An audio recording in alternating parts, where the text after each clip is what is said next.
और शाम को 3:30 बजे से लेकर 7:30 बजे रात तक को फ्री। मतलब इसमें चारा डालना है सर, हम जानना चाहेंगे आपसे। डेयरी फार्म घाटा में तब जाता है सर जब आपकी। साथियों नमस्कार, मैं जितेंद्र और आप देख रहे हैं अपना चैनल प्रगतिशील पशुपालक। साथियों एक युवा है जो कि लखीसराय से हैं, बिहार में लखीसराय है, और वहाँ से ये धानापुर क्षेत्र के अमादपुर गांव में रहते हैं, और जो फौजी सर हैं, फौजी सर के साथ मिलकर जो है अपना व्यवसाय का काम कर रहे हैं। तो काफ़ी बढ़िया अनुभव है इनका। वीडियो में इनके अनुभव को भी जानेंगे, कैसे जो है कि इनका काम क्या होता है, कैसे देख रेख करते हैं, कैसे मेंटेन करके फार्म को रखते हैं, कहाँ दूध देते हैं और इनका दूध किस रेट में जाता है। तो आइए हम सर से मिलते हैं, इनके बारे में जानते हैं और इनकी जर्नी क्या है, कैसे यहाँ आना हुआ और किस प्रकार से सर से मिले और मिल के जो है किस व्यवसाय को ये लोग आगे बढ़ा। नमस्कार सर, एक छोटा सा अपना परिचय बता दीजिए। जी सर नमस्कार, मेरा नाम जितेंद्र यादव है सर जी। मैं रहने वाला बिहार से हूँ सर, लेकिन प्रॉपर आज यूपी में हूँ। चंदौली जिला धानापुर में सर पड़ता है। बिहार में कहाँ से हैं सर? बिहार में सर हमारा जिला पड़ता है शेखपुरा, शेखपुरा। लखीसराय नवादा के बीच पड़ता है। जी जी जी। मुजफ्फरपुर कितना दूर है आपके यहाँ से? मुजफ्फरपुर सर लगभग वहाँ से 250 किलोमीटर है। 250 किलोमीटर। जी जी। तो सर कैसे यहाँ आना हुआ, सर से कैसे संपर्क हुआ? सर से मुलाकात हुई थी सर, हमारे डिस्ट्रिक्ट में गए थे, सर से मुलाकात हुई थी और काफ़ी समय तक सर के साथ में बिजनेस किया हमने जी, और आज भी सर बिजनेस करते हैं। और सर के घर पे मैं रुका हूँ तो थोड़ा सा लगता है कि अपनापन सा लगता है। अपनापन सा लगता है। और दूसरा बात में है कि सर जब यहाँ पे हैं तो सुबह सुबह का जो मेहनत होता है जी, साथ में, और गौ सेवा सर कहा जाता है सबसे बड़ा सेवा होता है। तो आपका सर क्या काम होता है यहाँ, क्या क्या करते हैं? काम कुछ नहीं होता है सर, बस आते हैं, जिस तरह से घर पे लोग खिलाते पिलाते हैं वैसे खिला पिला दिए जी। अपना हुआ। क्या टाइम शेड्यूल होता है, कितने बजे काम स्टार्ट करते हैं? यहाँ से 3:30 बजे से लेकर सुबह 7 बजे तक फ्री, और शाम को 3:30 बजे से लेकर 7:30 बजे रात तक को फ्री। मतलब इसमें चारा डालना, दूध निकालना, सफाई करना कितना समय लग जाता है? समथिंग सर 3 घंटा, 3 से 4 घंटा। 3 घंटा। 3 घंटे में सारा काम कंप्लीट हो जाता है। और दूध भी जाता होगा कहीं? जी। कहाँ जाता है? डेयरी फार्म पे जाता है सर। डेयरी पे, मतलब कौन सी डेयरी है? डेयरी हो गया सर अपना काशी है। काशी डेयरी है। जी जी। क्या रेट आ जा रहा है अभी आपके दूध का? तो वही सर 42 से 45 के बीच में आता है सर। 42 रुपये आ जाता है। जी जैसे आप सर भी हैं, आप भी हैं, तो दोनों लोग मिल के इस फार्म का संचालन कर रहे हैं। जी जी। तो क्या योजनाएं हैं, प्लानिंग क्या है, थोड़ा सा उसके बारे में बताइए। योजनाएँ हैं सर की शुरुआत 1 से किए थे, आज आप देख रहे हैं 5 है सर। जी जी। और आने वाले समय में सर बढ़ता जाएगा क्योंकि कहा जाता है सर एक से अनेक होता है। तो मतलब कुछ और आप जो है राय देते हैं सर को कि किस तरह से इसको आगे बढ़ाया जाए? जी जी बिल्कुल सर देते हैं। कैसे बढ़ाया जाए? सर राय देते देते 1 से 5 हुआ सर, उसी प्रकार से प्रॉफिट आता है। कोई भी चीज़ सर प्रॉफिट आता है तो उसको करने में मज़ा आता है, अच्छा लगता है। अब जैसे क्या है कि बहुत से लोग ऐसा करते हैं कि एक ही बार पैसा कहीं से उठाए और इन्वेस्ट कर दिए।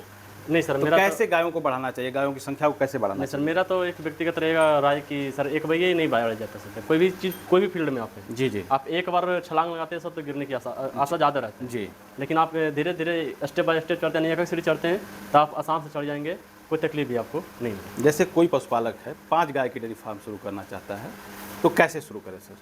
हाँ 5 कर सकता है सर, उसको कैपेसिटी है, उसकी जगह है बढ़िया है, व्यवस्था बढ़िया है। शुरुआत कैसे करें, कितनी गायों से शुरू करें, फिर कब गाय लाए? शुरू करें सर, जैसे एक आज अभी शुरू की, आज अब ये 2 से 3 महीना लगा लें ताकि लगे कि नहीं सर वो मतलब दूध कम रही है तो एक और ले आएँ, ताकि एक मतलब चलता रहे, उनका मतलब रुक नहीं सकते। मतलब कम से कम 2 से 3 महीने के अंतराल पर ही गाय खरीदें। जी जी।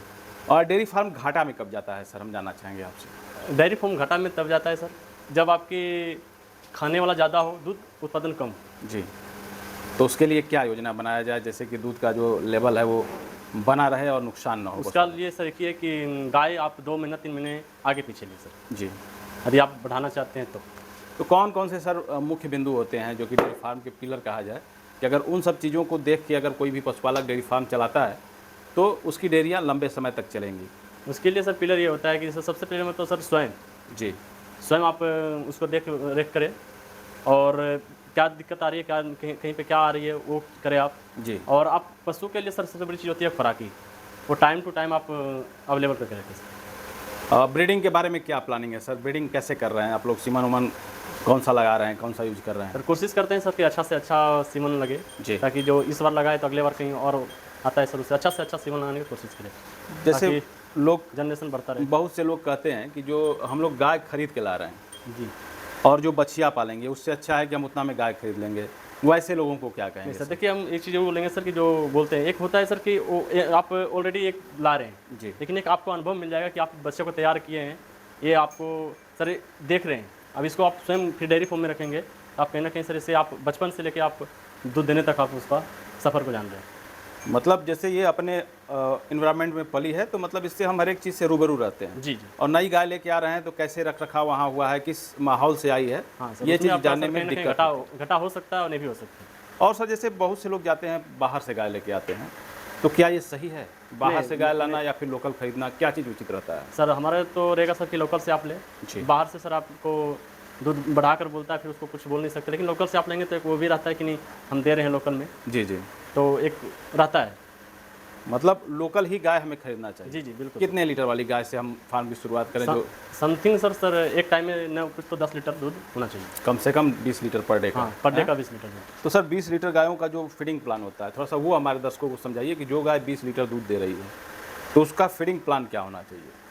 फीडिंग प्लान ये होना चाहिए सर कि थोड़ा सा उसको टाइम टू टाइम खाना देना चाहिए, अच्छा से अच्छा दाना उसको देना चाहिए सर। जी। और ज़्यादा कुछ ऐसा चीज़ ना दे, पाउडर वाउडर कि एक बार दूध दे दे लेकिन दूसरे बार में दूध ही ना दे, गाय फैल जाए लेकिन उसका फिर मतलब ही ना बने। जी जी, उससे अच्छा आप उसका कितना फीड देंगे? अगर जो गाय 10 लीटर दूध टाइम का दे रही है तो उसको फीड कितना देंगे? समथिंग सर 3 kg इस टाइम और 3 kg उस टाइम, कम से कम 5 से 6 kg उसको देना चाहिए सर। मतलब 6 kg में ही 20 लीटर दूध आप निकाल लेंगे? लगभग सर वो कोशिश रहेगा, और जैसा होता है वो शरीर के ऊपर होता है सर, गाय के ऊपर होता है। जी जी। जैसे कभी कभी क्या होता है कि अगर जानवर हमारा 20 लीटर कैपेसिटी का है, अगर हम फीड कम दे रहे हैं तो दूध तो देगी लेकिन गाय कमज़ोर होने लगती है, तो बाद में खुराक उसको बढ़ा सकते हैं जी जी।